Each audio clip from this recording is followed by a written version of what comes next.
the math professor basically opened my eyes to the fact that I could do what I actually wanted to do. I had never even dreamed of doing HR.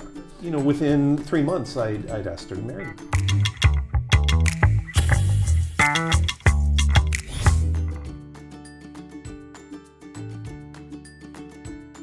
You and I know that your wife is right behind the camera. That's right. And she's coaching you. Yes. Right, okay. So I have in the studio with me, I wish this was my studio, but Eric, I want to thank you for taking the time to do this. No, thank you. I've known you ever since both Rae and Allen were like, Allen was like 4, was he how old? 3, 4? 3, I think, yeah. And Rae was how old? She was 6. She was 6. Yeah. And she's graduating from college now. That's right. We've been here for a long time, haven't we? Yes, we have. Where were you born? Where were you born? I was born in Virginia, Okay. but at age 2 I moved to Michigan. My father's work took us to Michigan, so I grew up in Michigan. How many siblings do you have? I have 2 older brothers. So you're the youngest of I'm the youngest of 3. 3. Yeah. And what's the age difference between you and the oldest? 2 years, and 1 in the middle. We're consecutive What? years. Yeah. My parents were very busy. Your father's shotgun effect. Are your parents doing okay? Are your parents all right? They both passed away. Oh, okay. Yeah. All right. What about your brothers? Are they doing all right? They're doing fine. Are they still in Virginia? The eldest brother is in Virginia, and the second one is in Alabama. Okay. Yeah, and I'm in Tokyo. All right. Now you lived all your life in Virginia. You said you were moved there because your father. We moved to Michigan. Michigan, okay. I was born in Virginia. Most of my relatives are in Virginia. Okay. But my father's work took us to Michigan when I was 2. Okay. So my parents were transplanted Virginians. My brothers and I are Michigan people. Right. But my eldest brother is now working in Virginia just by coincidence. So he's back there. And the other one is in Alabama. Do all of them have kids like you? No, my eldest brother has a daughter. Okay. And the other brother did not have children. Okay. Yeah. All right. So what was it like when you were growing up in Michigan? Cold. Out on the lake. I love the Great Lakes. See, I know you had to. I mean, if you do, at least love it or hate it. Yeah, exactly. Because in the wintertime, I'm telling you what, that wind comes across those lakes. Yeah, now we lived in Lansing, Michigan, which is Okay. like in the middle of the lower peninsula. So it's very nondescript, very flat, not very scenic, and the winds do come howling in the winter. So I was content when I was young, but looking back, there wasn't a whole lot. Not a lot of stimulation, except for the Great Lakes, which I adore. And what'd you do? What was your stimulation? Besides the Great Lakes? Yeah, I mean, but in the Great Lakes, what did you do? Were you did fishing, or was it because you were water skiing? Oh, swimming, climbing dunes, things like that. My grandfather was a park planner for the Interior Service, the Department of the Interior, and he specialized in lake shores. So Sleeping Bear Dunes, National Lakeshore, he planned that park. So that's the part of Michigan we would go to, and just, the big dunes and everything were thrilling. Yeah. How were you with your brother? Were you really close with your brothers? Yeah, we were very tight. Lots of photos of the 3 of us together. Because a lot of families, sometimes they think like fighting's natural. Did you have a lot of that? Did you fight a lot, or were you guys? Not much. I mean, sometimes if I was irritating, my elder brother would put me in my place, but otherwise, no, we were very, very tight. Okay. Yeah. All right. So what other things did you do outside of the lake? Outside of the lake, well, I was preoccupied with music, piano. As a child, Was it just you, or were your brothers the same way? The second brother, the middle brother, tried the piano, and then he gave up. But I stuck with it and ended up majoring in music in college as an undergrad. Do you have a piano at home now? I don't. Have you ever heard Misa? Have you ever heard him play? Is he good? Talk. I want to hear you. Yeah. She's an honest critic. So you played for how long? I played, well, I majored in it in college, classical performance. But you started when you were how old? 7. 7, and you played all the way through, and you still play sometimes now? Well, I don't have an instrument, and I got busy, with career and kids and things like that, so I haven't played much lately, that's for sure. But I love music. Okay. Yeah, and our son, Allen, has now taken up the guitar, and I'm really happy about that. Have your kids ever seen you play? No. Have they ever heard, really. not seen you, or heard you play? I don't think so. Yeah, when I think about it, no, I don't think they have. So that's a whole part of my life that they don't even know, which is. Let me ask you this: I mean, if I had a piano, if I could get you a piano, Mm-hmm. like this evening, could you play a little something? Would you be willing to? Very little. Okay. I just. Which is a little bit. It's been years and years. All right. And years. Okay. Yeah. All right. So my kids have never heard me do anything like that before.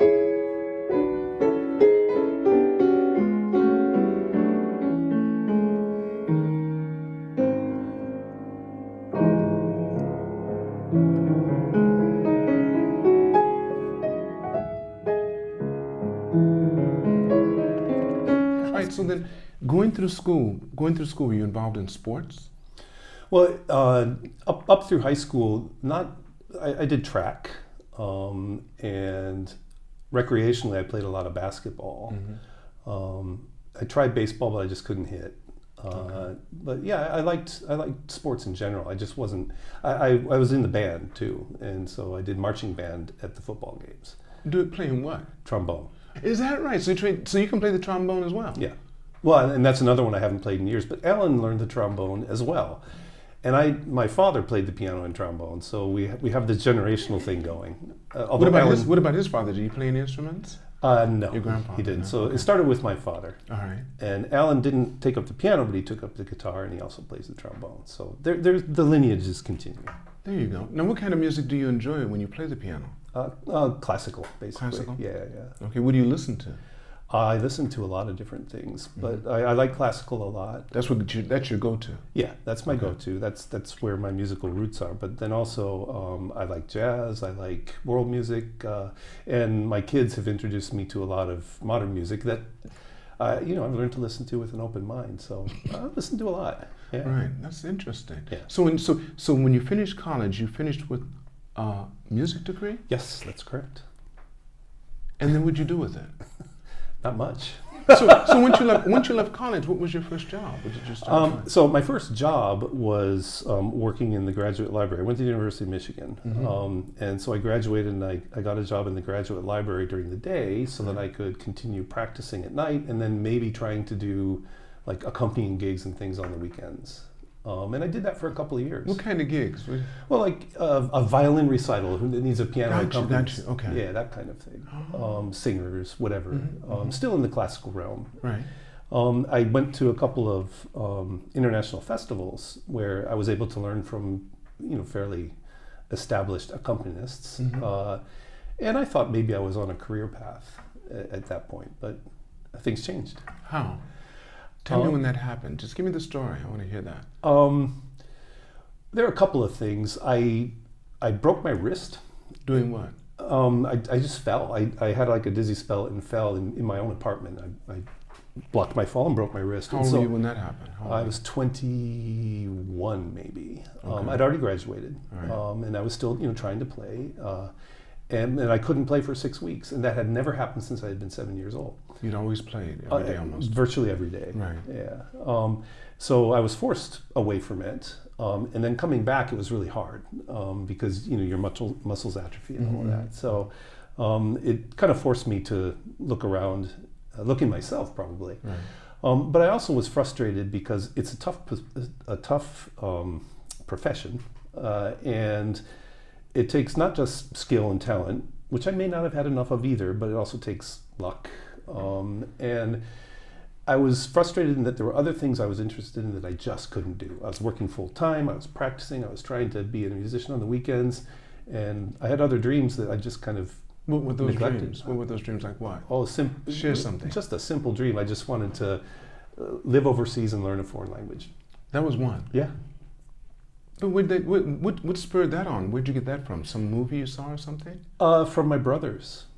What did they do? So when the middle sibling was 14, he went on an exchange program over one summer to France, and he came back basically fluent. Well, it sounded fluent to me at the time. I hear. And he went on to become a professor of French, and that's why he's in Alabama, at the University of Alabama. I mean, he is fluent. So he did that, and then the eldest brother joined the Peace Corps and was stationed in French-speaking West Africa, and he learned French. So I had two brothers who could speak French, and I couldn't speak a second language. And What age were you at this time? This is still like early 20s. Early 20s. Yeah. And you're feeling frustrated because you had your two brothers that were really doing well in the second language. Yeah, and I didn't have one. And for some reason, that was important to me. Had you ever left the United States? The continent of the United States? No, I hadn't. At 21, you hadn't left? Yeah, my first trip was at age 21. It was one of those music festivals. It was in Geneva, Switzerland. Mm-hmm. And that was my first trip out of the continent of the United States. Yeah. So, but then the sibling rivalry kind of kicked in, and I said, okay, I'm going to learn a language. Well, before that, I decided, you know what, I'm not going to pursue a career in music. I had been forced out for 6 weeks, and I was frustrated, and I realized, you know what, this is just not for me. I'm not happy. I remember having a conversation with somebody who was watching one of the recitals that I accompanied. This person was, I think, a math professor at the University of Michigan who just liked music. And, we were talking, and he said, so what's your dream? I don't know why he asked me that. This is a stranger I met for the first time. And I said, yeah, someday I'd really like to learn Japanese. Okay, by this time, I've kind of skipped a couple steps. You sure? Here. You must have. I'll come back to that. To Japanese. Yeah, I'll come back to that. Okay. I skipped a couple steps, but he said, so why don't you do it? And he was the first person who just said, do it. Everybody up until that point said, well, yeah, but you're a musician and you got to stay here and you got to keep practicing. He was the first person who just opened my eyes to the fact that I could do it if I wanted to. Okay, why Japan? There are two influences. My father was a professor of English at Lansing Community College. But one of his summer jobs was to go out to Michigan State University and teach English as a foreign language. Okay. And his students were Japanese English teachers, Japanese school teachers who teach English in the school system, who would come over for the summer and get an intensive course. And he delivered those courses. So I was exposed to Japanese people from a very young age. Mm-hmm, mm-hmm. And it was interesting. I wasn't obsessed or anything, but I'd had that contact.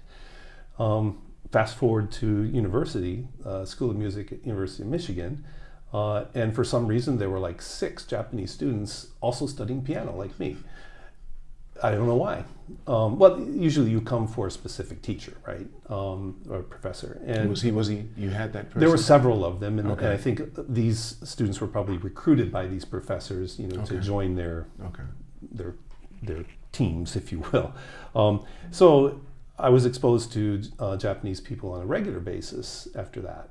Even though my wife's here, I did have a Japanese girlfriend at that time too. And his wife is here, so I just want you to know that she's hearing this, so I'm not going to edit this at all. Right, she's good. She knows.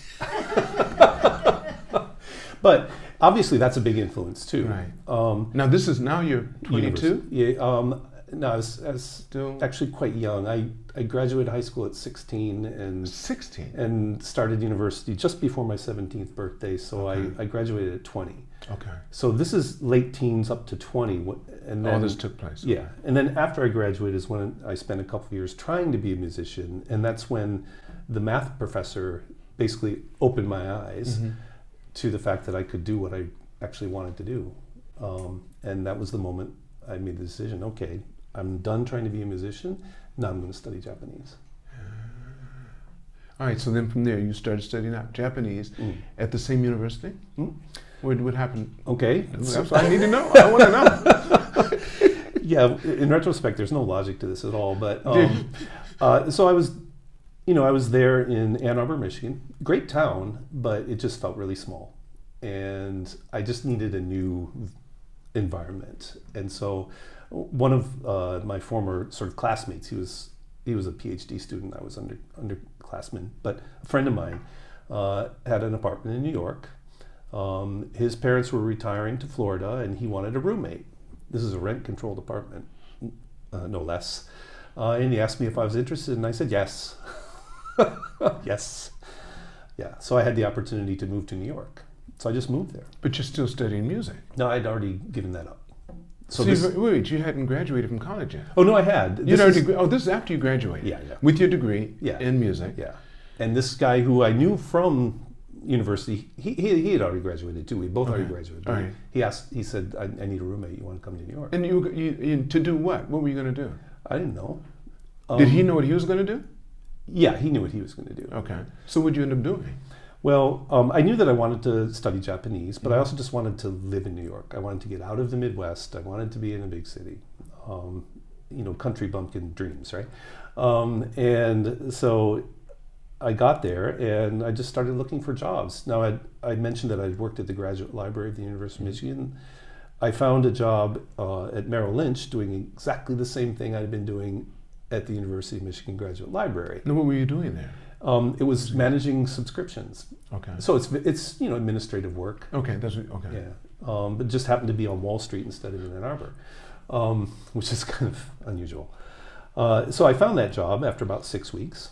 I was getting nervous as my money was dwindling. I had to pay some rent and all that. But I finally found the job, and like maybe the next month, I started studying Japanese at the Japan Society in New York, and I loved it. All right. How long did that last? I stayed at the Japan Society for how many months? I can't remember, maybe 4 months or so. And then I learned about classes at Columbia University for adult education classes. And so I enrolled in one of those. And I was there for a couple of years. For Japanese? A year and a half for Japanese, just Japanese. Okay. So I was working full time. And then instead of doing the piano at night like I was in Ann Arbor, now I was studying Japanese. And you didn't touch music at all? Well, my roommate had a piano. He was a pianist too, right? Okay. So I had a chance to, every now and then you still fiddle around. Yeah. Right. And were you able to get pretty much up to speed even though you'd broken your wrist? Yeah, but by that time it pretty much rehabilitated, and I was playing fairly regularly. I mean, it was his apartment, his piano, so I had to, pick my times, but he didn't mind, and so I was still playing at that point. Okay, so you went through this Japanese course. When did you start feeling like you were really proficient? And let me give it a real try. Right. I did well academically in that class, and so I just studying was fun. I was looking at textbooks on the subway as I was commuting. I mean, it was total geek mode, right? Were you into, like, for example, Japanese comic books too? No. What were the books that you used to supplement what you were? It was mainly just the textbooks themselves. Okay, you enjoyed them. Yeah, I did. And going to sushi restaurants. There were a few in Manhattan to practice. Right. With friends. I did that for a couple of years. But I knew I needed to go to Japan because that was part of the dream, right? It wasn't just to learn a language; it was to live outside the U.S. because both of my brothers had. That's always in the back of your mind. It keeps coming back to that. Coming back to that. When did you guys get together? They knew you were studying Japanese, or did you keep that kind of? No, I let them know. You let them know. Yeah, and I was basically telling them I'm going to learn a language more difficult than French. It follows a whole different structure. Yeah. Totally. My goodness. So I felt fairly confident by the time I finished the course, and one of my professors recommended that I apply to the JET program, which you may have heard of, Japan Exchange and Teaching Program. Mm-hmm. That program started in 1987, and I applied and was accepted in 1988. So second year of the existence of the program. She recommended that I apply, and so I went to the consulate for the interviews, the consulate in New York. And in the final interview, she showed up. She was there to test the candidate's Japanese. She never told me. She was your teacher. One of my teachers. And she didn't tell me. And so in the final interview, okay, now we're going to test your Japanese, and I walk into the room and there she is. So what'd she do? She said, Eric, you got to pass. Don't worry about it. No. She put you through the whole. Oh, she put me through it. Yeah. And I wasn't sure how I did because when you finished, she didn't give you any indication whatsoever. Nothing. Yeah, but she was smiling, so I that was a good sign. So then I learned just not long after that I got the position. To do what? I know you're in the JET program, but I mean, what were you going to be assigned to do? So back then they called them AETs, Assistant English Teachers. They now call them Assistant Language Teachers, ALTs, because they do other languages besides English. But back then it was just English. So I was going to be an AET for 4 junior high schools, 4 middle schools in rice farming country in Yamagata Prefecture. For how long? Well, the initial... Misa's laughing. Why is Misa laughing? Why is she laughing at I that? have no idea. She's not from Yamagata. Where are you from? Yokohama. That's what I thought, Yokohama. She's a city girl. I know she's a city girl. I used to always tease her about you guys living out there in Chofu where the chickens are. You remember that? Yeah. Waking up the chickens in the morning. And the initial contract was for 1 year, but I renewed for a second year. And then that was the limit back then. You can stay longer now, but back then they limited you to 2 years in the program. Okay. And so I was still in full geek mode because, I was trying to assimilate, trying to, learn the language and learn the customs and be Japanese. And in a way I had to, because I was the only non-Japanese living in that town. A small town, but 20,000 people in the town and one non-Japanese. Right, yeah. Right. Well, certainly one Western foreigner. There Okay. may have been some Asian people there, but right. I didn't know. So I was doing that for a couple of years. Contract ended. I didn't want to go back to the U.S. It's like so. I enrolled in an intensive Japanese language program in a language school in Kyoto. It was through a connection of my father's. Remember, he was connected to Japanese teachers. Right. He also, there's so much to this that's out of... That's okay. We'll make it work somehow. Out of sync. He and my mother also came to Japan 6 times for 3-month stints in which he taught U.S. students who were here in Japan on a special kind of work study program. How old were you while he was doing that? How old were you then? This is when I was, that would be, well, it started when I was like 20. Oh, so later in life. Yeah, so it was later in life. Oh, okay. But it was before I went to Japan. So it started like maybe right around when I was 20. Could your father speak Japanese? Oh, he learned a little. But I mean, Not after much. you. Did you learn first or did your father learn first? My father came to Japan first. Came to Japan first, right? And picked up some Japanese first, but I was the first one to study it kind of intensively. Mm-hmm. So, I've lost my train of thought because I've given you too many different strands at the same time. No, that's okay. But so you're saying your father started this program where you had the people come. Oh yeah, right? this program was Japan Adventure was the name of the program. Michigan and Shiga Prefecture are sister states or prefectures, and so Lansing Community College would send students and professors to a town called Shiga, which is the capital of the prefecture. So 2 capital cities in the 2 states. And Shiga Prefecture is famous for Lake Biwa, Great Lakes. So, there are all these connections there. And these students would work on this party boat, basically, the Michigan, like a steamboat shaped boat that, sailed on Lake Biwa. But they would also have classes. And so my father came over to teach these students 3 months at a time. There were other professors who did it too. They had a whole roster and a rotation. And so they had actually lived in Japan a couple of times before I did. But I was studying Japanese. Okay, so finally, 1988, I made it over here. They'd already been here a couple of times. Wow. So everybody in my family had lived abroad except me. Except for you. Until 1988. So then 88, you came over here, you met Misa, you had 2 kids. No, I'm just going. That's a fast forward if I ever heard one. I'm not going to do that. No. I'm not going to, just kidding. So you came over here in 88. Yeah. And then you stayed for 4 years because you were with the JET program. 2 years in the JET program. I thought they let you extend for another 2 years. It was 1 year and they let me extend for a second year. And then you said you didn't want to go back, so then you went to Kyoto. Yeah, and I'd saved some money in those 2 years. Right. Not a lot to spend your money on in Yamagata. Right. Vegetables, right? Exactly, and sake. That's right. And so I was in this intensive course. It was meant for students who want to get into Japanese universities, but needed to pass a Japanese test. So I did that. I did it for about 3 months. One of my goals was to be able to read a newspaper at the end of the course, and I could, but I was also out of money. But I still didn't want to go back. Okay. So this time I found a job in an English language school. Okay. So you may have heard of ECC, Foreign Language Institute. Yes. Yes. But I found it in Tokyo, not in Kyoto because I wanted to live in Tokyo. I'd lived in New York. Next was Tokyo. Okay. Right? I conquered New York. Yeah, now I gotta get the Mikan. Yeah, exactly. Right, I gotta get Big it. Mikan. A big Mikan. I gotta do it. So you came to Tokyo. This was intentional. You really wanted to be in Tokyo. Yep. Okay. Yep. I didn't have a career path, but You just knew where you wanted to go. Studied Japanese, and I was going to live in the city I wanted to live in. The one thing missing was, what am I going to do for the rest of my life? So what happened? So I started working for ECC as an instructor, but in less than a year, they asked me to come into their HR department because the guy who was managing the foreign instructors was going to leave, and they thought I might be a good successor. I had never even dreamed of doing HR. And never really been in a leadership position. It was all new to me, but I thought maybe I should take up this opportunity and see what happens. And I really liked it.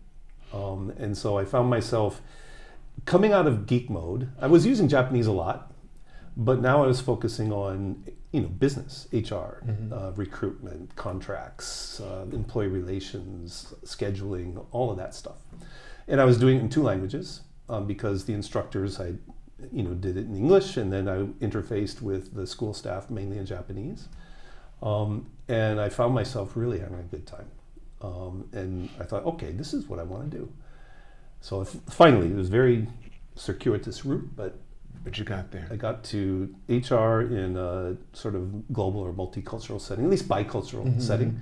And that's pretty much where I've been ever since. And because you really enjoyed that, because I'm just assuming, because you were able to use both of your languages, right? Keep your identity, but yet still be with the culture that you love being with. Yeah. That is so neat.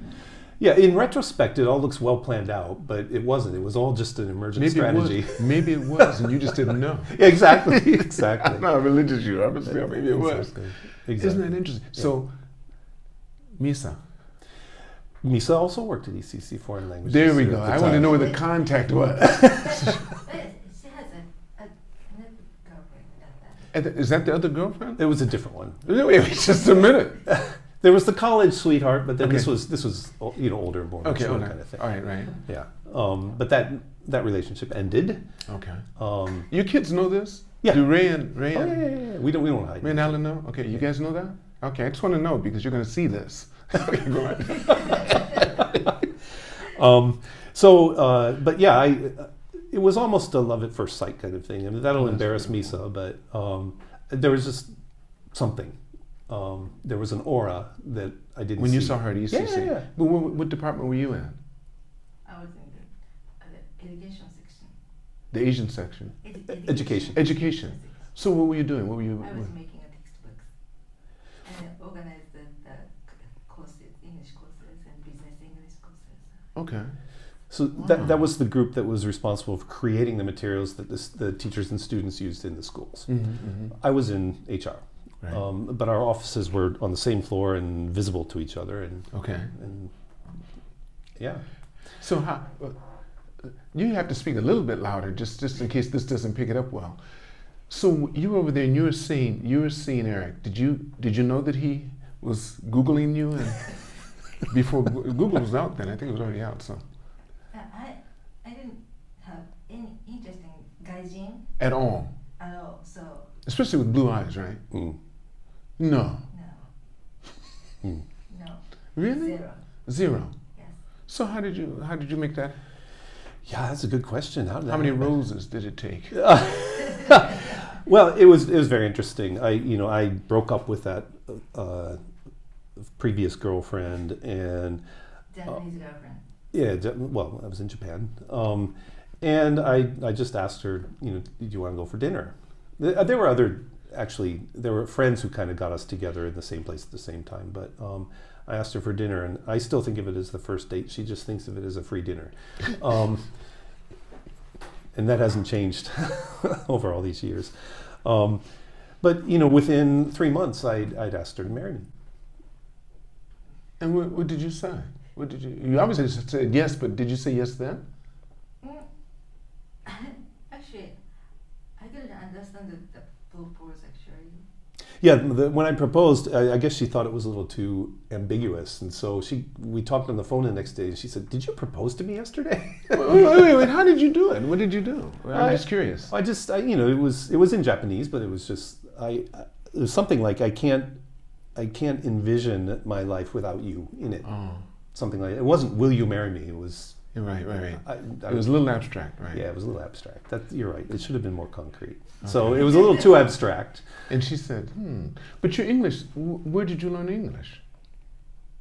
I've never studied English. You never studied English? She learned it on the job at ECC. Pretty and much. then through you and through marriage. Yeah. Is that right? Yeah. So at the beginning it was kind of hard because you had to hear it all the time. So that's the first thing. You got over your nervousness of listening to it, and then you said maybe I should try a couple of words. Like, what did you say? What did you say? Excuse me? That's beautiful. Yeah. So then, how long did it take? You proposed 3 months. Yeah. And Not we had dates for about 3 months. I thought they were dates. And I proposed in August, or was it early September? August, and next day I found an apartment, and the next day it confirmed my ambiguous statement was actually a proposal, and then she didn't say no, and so then I found an apartment, and she moved in October, and we were married December. Had you met her parents by that time? She introduced me to her mother. Her father had already passed away by that time, but. Before you got married, you yeah, but she never met my parents, not until after we were married. Yeah, but I'm sure with their experience in Japan, they had no problems whatsoever. Zero. Yeah. And plus, you learned the hardest language of all their sons. Yes, so. I won the sibling rivalry. Her mom sent me that ring. Sent you her ring? It was her mother's ring. Oh, wow. Yeah. And then you had to rub that in your brother's face, huh? What'd your wife get? To your older brother, he said, she didn't get. Wait, did he get mom's? Did he get your mother's ring? They didn't get. They got other heirlooms. Things that were really important. But I was the first to get married in my. You were the first. I'm the youngest, but I was the first to get married. Wow. Yeah, and so so we got married, and that winter vacation, she went to the U.S. for the first time. She'd never been there before. And we all met where the middle brother was working, Tuscaloosa, Alabama. So the first place she went in the U.S. I couldn't answer any English. was Tuscaloosa.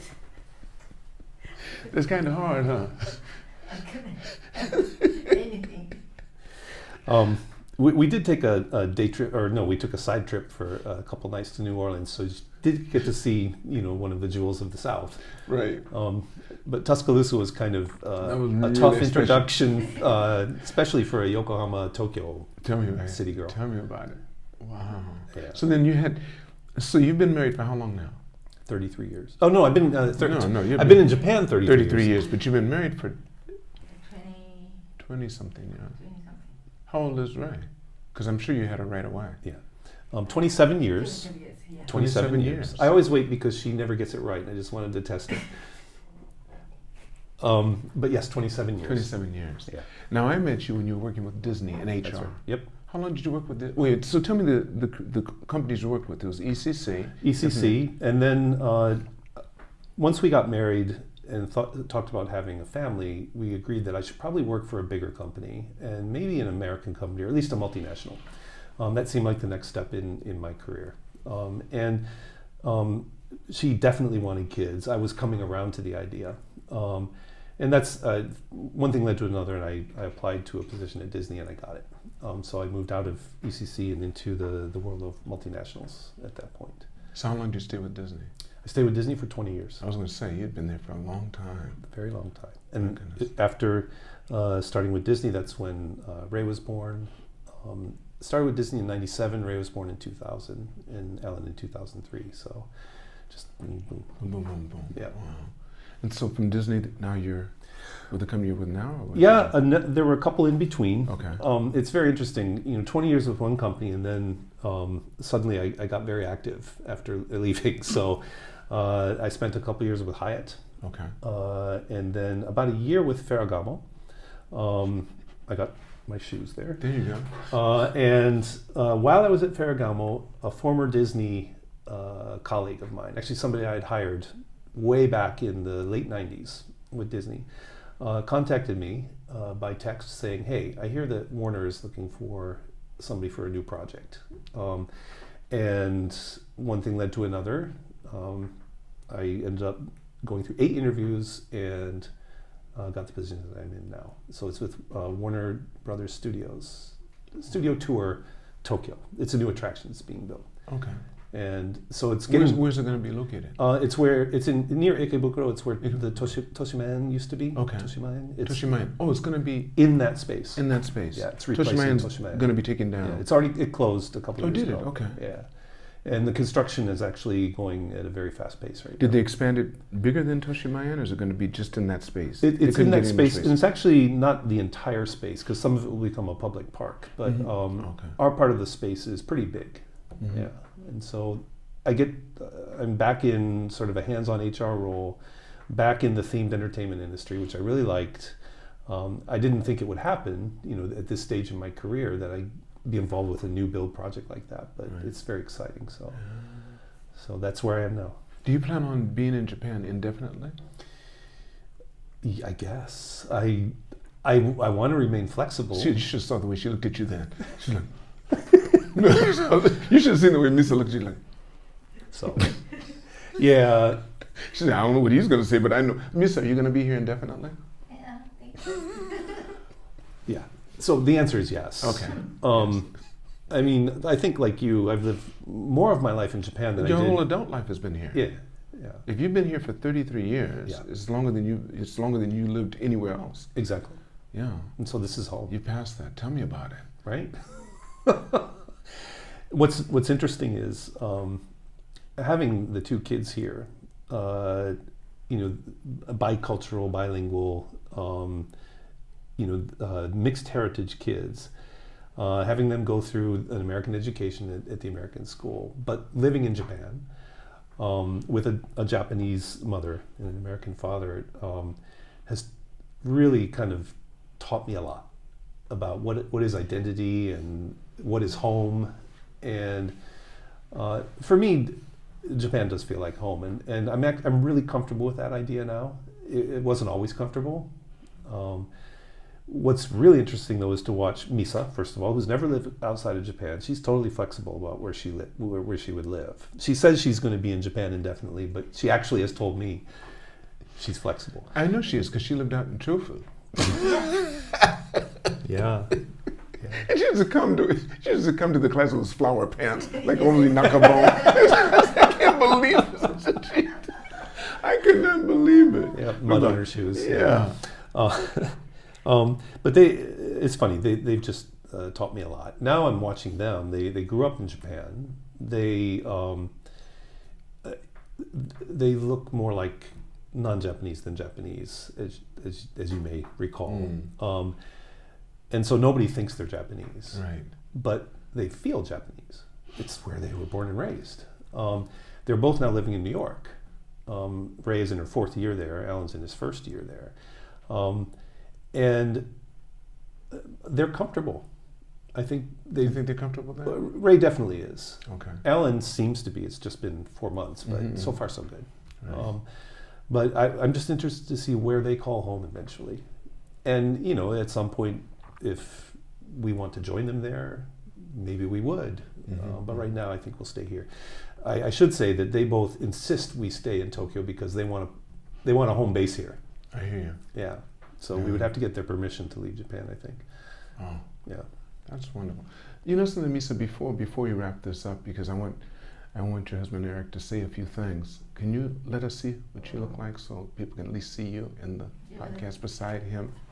Just come beside him and get close to his head and give him a kiss on his cheek or something. Okay, no. Okay, there you go. This is wife Misa. This is wife Misa, as you can say. And she's right beside him now. What would you like to end with? What would you like to end the podcast with? Well, we should say thank you, huh? Thank you for all you've done for our family. Oh no. Oh my We're God. not finished. We're not finished. We're Good. not finished. We're not finished. We have so Good. much more. Let me make sure that you're in this frame. Oh, good. You're in the frame. I'll be able to get you in the frame. But no, we have so much more. But you've been one of the best families I've had to work with. Oh my gosh. Honestly, the whole time. No, really. You've always been pleasant. Mika loves you. You've been fantastic. Your personality from the beginning, because as you said, when you come here, I think you learn a lot because you and I come from a country that is built on not diversity. It's the best country in the world, to be honest. The thing is, you come here and you realize it's not an ethnical issue. It's a human issue. Right. That's what we start to learn. Yeah. The Japanese don't learn that because they're still in their society. It's wari-wari, you know, and that makes a big difference. Oh wow. Yeah. But thank you so much. Oh, thank you. Thank As you so always. much. Thank you, Misa. I want to thank all of you for watching this podcast. Make sure you press like, subscribe, and never forget, it's all alone. Continue to reach for the stars, and you're too blessed to be stressed.